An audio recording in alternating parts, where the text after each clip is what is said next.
I want to start this video with a bit of an unpopular opinion because I actually don't think short form content will be the future form of entertainment. Shocker, right? But you know, I've noticed that people are craving a slower life. Not in what happens to them, but in the time of entertainment they consume. And you know, while really addictive, reels are very draining. So I do believe that this will change, but in the present moment, knowing how to tell a story and especially using that technique in your short form videos can really make you stand out and help you develop your filmmaking business.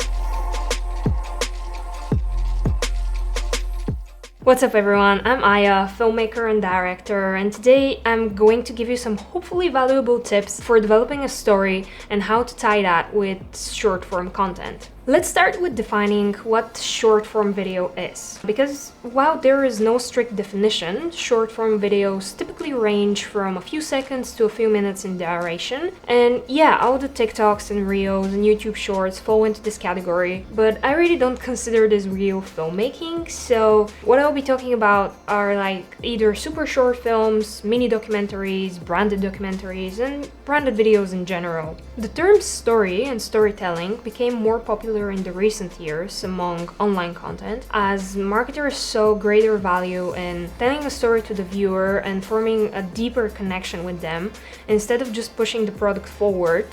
So now they kind of push the lifestyle forward. Subconsciously you aren't buying Nikes because you're a great fan of their logo. You just like what they represent. And if we actually dive deeper into the branded content that brands are posting online, they're creating a visual representation of their values, and maybe you recognize yourself or recognize a part of your story in that video, and you're immediately hooked on an emotional level. I think storytelling is a craft you master over time.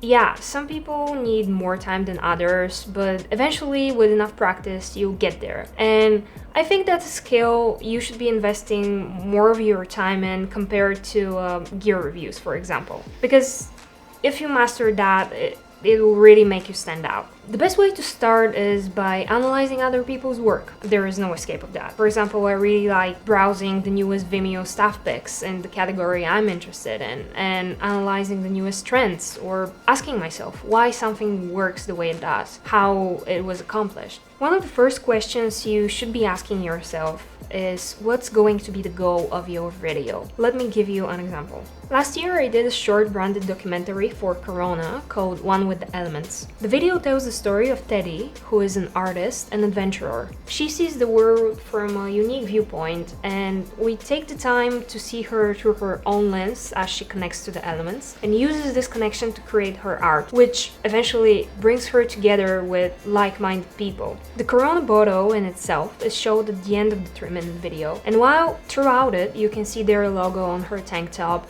those little details subconsciously guide you to the brand and the product, but most importantly you're captivated by this lifestyle you're seeing and the life of adventure. And that's why next time you're at the beach with your friends, you might be led to the idea to get a Corona. See what we did there? So you need to focus on the simple and relatable stuff. It doesn't really matter how unique a talent the person on screen may have, you need to show them as a human first. So again, focus on building a connection and know what audience the said video is targeted for.